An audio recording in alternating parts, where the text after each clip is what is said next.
what does it look like for you to set the pace and do the hard thing? There's a fear that if it's not perfect prior to moving forward, that you're gonna mess it up and this is your only shot. We can do so much more when we are doing it together and when we are helping other people accomplish more. You have been through some things that if you're willing to share those things, then you will be able to help others avoid those pitfalls. Hey, welcome to another episode of the Serve One podcast. Thank you so much for tuning in to the podcast. Couple of things going on at the Matthews campus. First of all, I have to mention that Pastor Stephen was back in the pulpit this weekend preaching. It's going to happen here. Awesome sermon. You need to go listen to that sermon. God is, using this ministry and using this church to impact so many people's lives. And that comes from the leadership of our pastor, from those sermons. And this one was super powerful. So make sure that you go and listen to that if you have not caught it. This was his first week back. He usually takes a break over the summer. I say a break, but he takes a lot of time during those few weeks that he is off writing songs, which we just released a brand new album, When Wind Meets Fire. And those songs are just incredible. So make sure that you're listening to that. But Pastor Stephen, he takes time to write. He takes time to write some music, release some music, get together with some people, and then he comes back with renewed energy to preach. And so I'm just super excited to have him back in the pulpit. Make sure you go listen to that. It was a powerful sermon.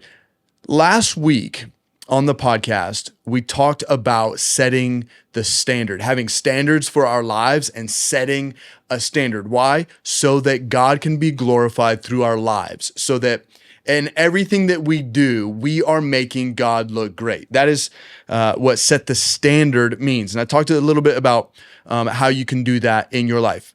Go back and listen to that if you haven't already. I'm building on that a little bit with another value of mine, set the pace. So last week it was set the standard. This week it's set the pace. And what I mean by that is I have always been a person of action.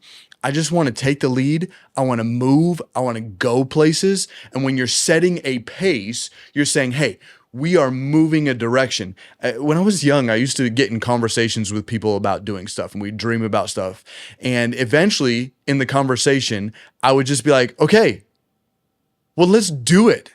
Let's go ahead and go. And some people get paralyzed, feeling like it has to be perfect before they take any action, before they move forward, before there's a fear that if it's not perfect prior to moving forward, that you're going to mess it up and this is your only shot. In fact, I think that's potentially one of the most paralyzing frames of mind, is that I've got to get this right because this is my only shot at it. And when you start to act that way, then you take on this mentality of I'm performing and I've got to get this perfect, and therefore that paralyzes you because you feel like you have to produce something that is all put together. Whereas I have always taken the frame of mind that we're going to get into something and we are going to get it wrong.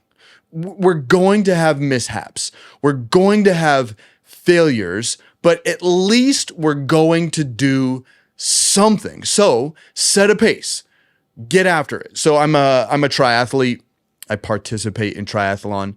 I love it. This October, I'm building right now for my, it'll actually be my 5th half Ironman in the last 4 years. I've done a couple of other shorter distance triathlons, really building towards doing a full Ironman distance triathlon in November of 2025. I am pumped about that. But within cycling, when I started to cycle a little bit more, and I've got friends that I go cycling with, there is something about being the person who will take the lead and set the pace. I love being able to set the pace. Now, There's also a benefit of dropping back and being the person who is willing to draft off of somebody else who is setting the pace. And so I want to kind of talk about those two things for just a moment. Being in the lead, setting the pace, but then also taking a moment to draft off of somebody who is setting the pace. And which type of person are you? This kind of comes down to motives a little bit. And a lot of us are in a position where we just like to take charge. We like to take the lead because we like to be in control. And I am that type of person. I like to be in control. I would say I'm a little bit of a control freak. Thank God that I'm in a position right now where I have a lot of control and I have a team that when it comes down to it, I can just say, hey, this is the direction we're going. And I like to set the pace and I like to drive forward. I'm not going to be the person who's going to shy back, but I like, hey, let's go. Let's move for it. So the reason I like to be the person who takes the lead, even if it's something like cycling, the reason I like to take the lead is one, I like to take action. It puts me in control. It gives me freedom to shape the atmosphere. And I love that. I love shaping the environments that I'm in and making them as good as they can possibly be. Why? Because I have values. Why? Because I have standards and I want to glorify God. And I know that there's a part of who I am. So I take action and I get after it. Look, I like to set the pace because it is harder. When you are cycling, if you're the one out in the lead, especially on a windy day, you are taking all of the hits from the wind and you are pushing the way forward. And I like at the end of a ride, I like to have the feeling of, man, that was hard, but I helped so many other people by pushing forward, setting the pace, driving forward. I like to be the one who is doing hard things. If you like to do hard things, then this podcast is for you. What does it look like for you to set the pace and do the hard thing? Look, Paul, the apostle, he says in 1 Corinthians 11, follow me as I follow Christ. Okay, so he's in both positions at the same time. He is setting the pace for all of us, saying, follow me, do as I do. Many of us, we kind of like shy away from that. We almost put on this false humility saying, oh, no, do your own thing. And no, but Paul is willing to say, hey, I've lived to this point. I have some conviction and I know how to do a few things right. I'm willing to take that on. I'm willing to take that ownership and say, no, you know what?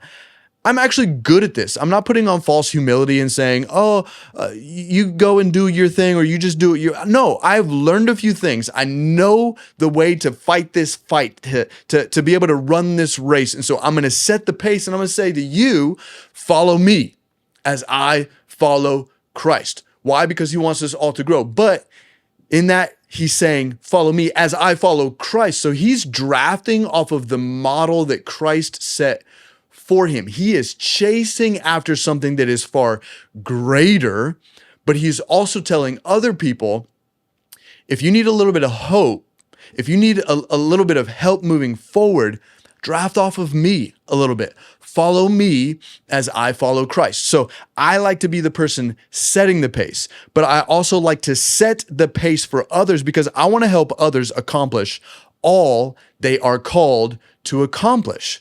We can do so much more when we are doing it together and when we are helping other people accomplish more. You have been through some things that if you're willing to share those things, then you will be able to help others avoid those pitfalls. What has God placed inside of you?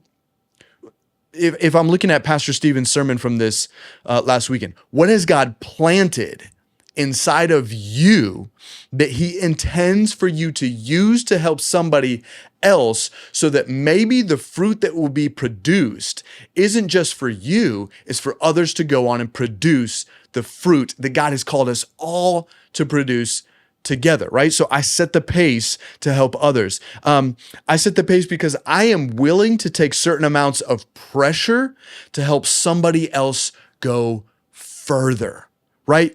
Talked about it. When I'm in the front, when you're cycling, when you're in the front, you're taking all of the hits from the wind and you're setting that course. Mentally, you have to be dialed in. But when you're drafting, you can just fall right in behind somebody. And anybody who is cycling, you understand that when you're in that second position or third position, the amount of effort you have to put out is it is decreased insanely. I could be riding out front with somebody, and when I drop into that second position, my heart rate, no lie, my heart rate would drop by 30 beats per minute just because all of a sudden I've slid into a position where I can follow somebody else who is setting the pace. Mentally, it's less on me. All I'm doing, I'm following right behind this guy. And I want to create an environment like that for other people so that they can slide in and move further than I would be able to, because right now I'm taking all the hits, but they're going to be able to go further because right now they're not needing to take the same beating or bruising that I'm. Why? Because I'm willing to use my story and I'm willing to say, this is what God's done in my life. This is what you need to do. Avoid some of those pitfalls. Avoid some of those mistakes that I made. Make these decisions. Follow me as I follow Christ. Set the pace, right? I could care less about being the guy, about being the one that everybody looks to, the one that everything hangs from. I could care less about that. That doesn't mean that I'm not taking a position of leadership. So the person who is setting the pace is doing that so that others can go further, right? So I'm in a leadership position, cutting the way through whatever it is that we have going on so that others can grow. I'm not doing it for myself. See, that's the juxtaposition. You can be the type of person who likes to take charge because you just have to have control of everything. Or if you shift that just a couple of degrees, you can be the person who likes to take the charge because you've been through some things and you want to help others move further forward, right? What is your motivation? What is your motivation, right? Eliud Kipchoge, man, if you don't know who he is, you can look him up. He's one of the greatest marathoners of all times, right? Eliud Kipchoge. He ran a sub 2-hour marathon, which is insane. But if you go and watch or look up anything about that opportunity to break the 2-hour barrier in a marathon, he failed at it multiple times and then finally stepped up and was able to do it. Here's the crazy thing. The only way he was able to do that is by having pacers. He had people that were willing to set the pace so that mentally he could simply focus on what was happening in the moment, his own body, and he could just look at them and say, okay, this is the pace that we're going. They were even positioned. There was something like 42 or 47 pacers that rotated in and out to be able to keep pace with what this one man was doing the entire time, right? They positioned themselves in front of him in a way that it would block the wind so that he could go further. Not only that, they had a pace vehicle that was pacing the pacers so that the pacers didn't even have to worry about keeping pace. The car was doing that for them, and there was a laser line down in front of them. They only had to keep up with that, right? And they're cutting the wind so that Eliud could go forward and beat the 2-hour barrier. In what ways are you creating an environment, maybe for your family, maybe in your workplace? I don't know what it looks like for you. In what ways are you setting an environment so that somebody else who is coming behind you can go further, go faster, and accomplish things that you would never be able to accomplish on your own? This is the exciting thing in the faith. God has placed us here and now, in this moment, to do exactly what he has called us to do, right?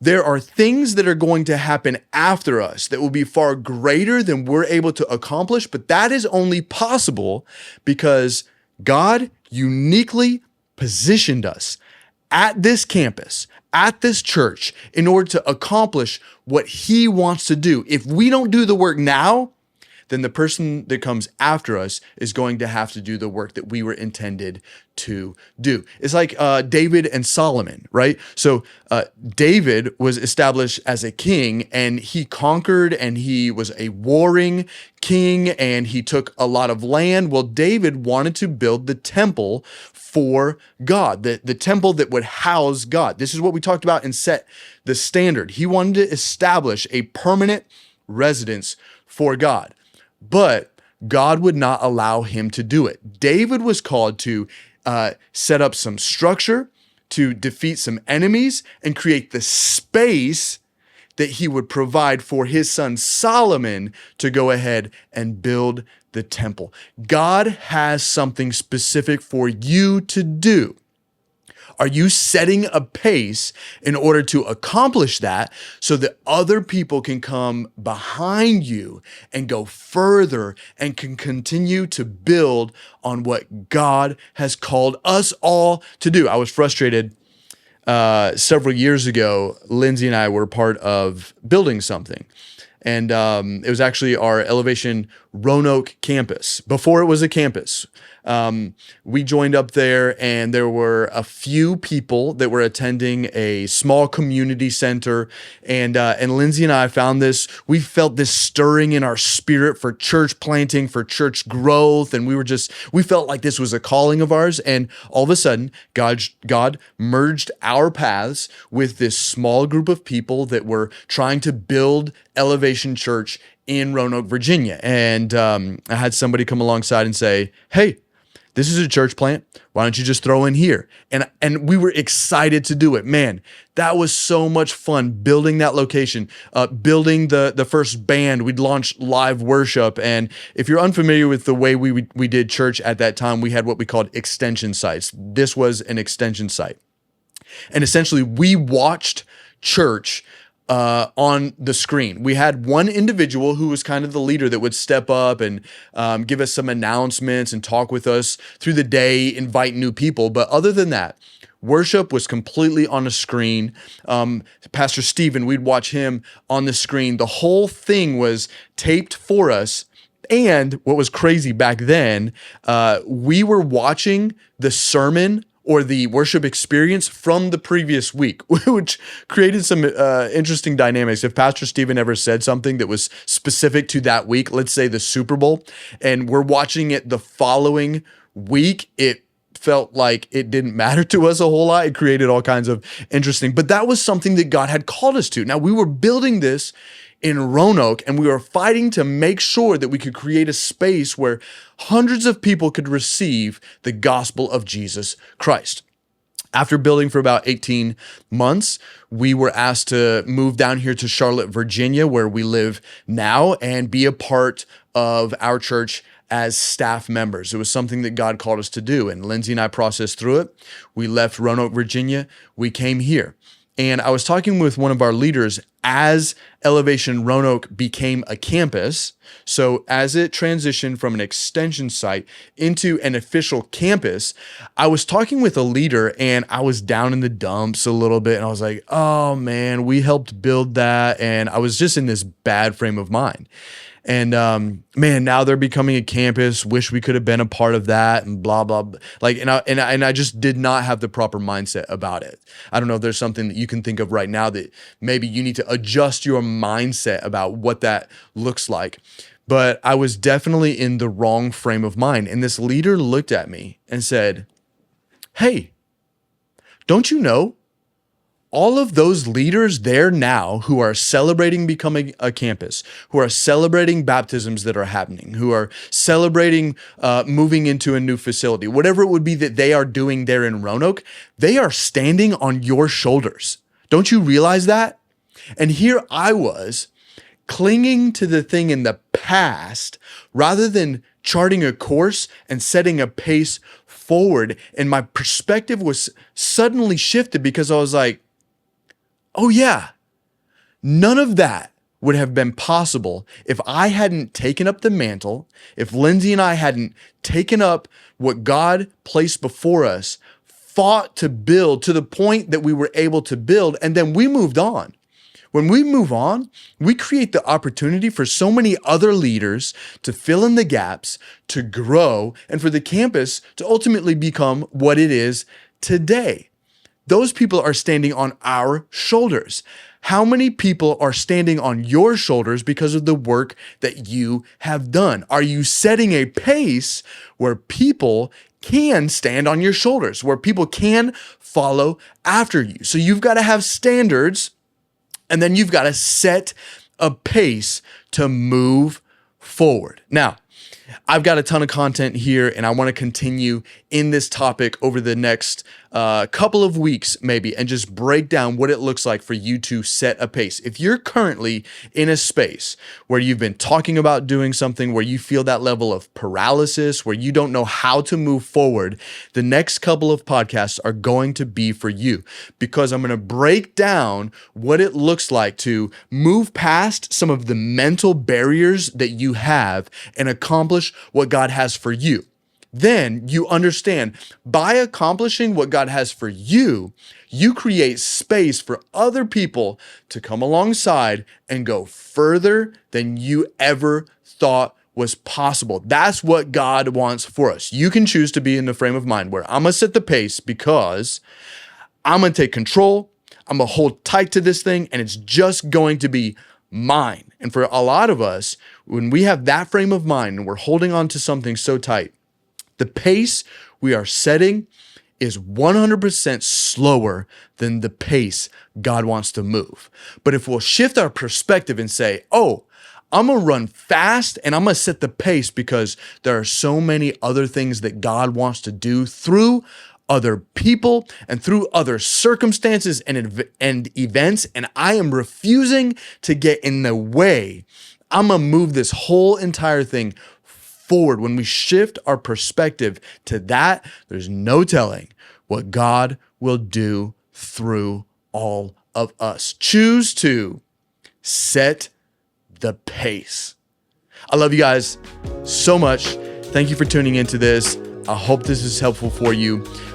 Make sure that you are sharing this content, because I believe I'm, let's say, proud enough, I'm arrogant enough to believe that this will help somebody else take a step of faith that if they didn't have this, they otherwise would not move forward. Follow me as I follow Christ. Follow me as I follow our leadership, as we ride this big ride that God has us on, and as we are a part of the story that He is telling. Chart a course, set a pace. Let's move. Love y'all.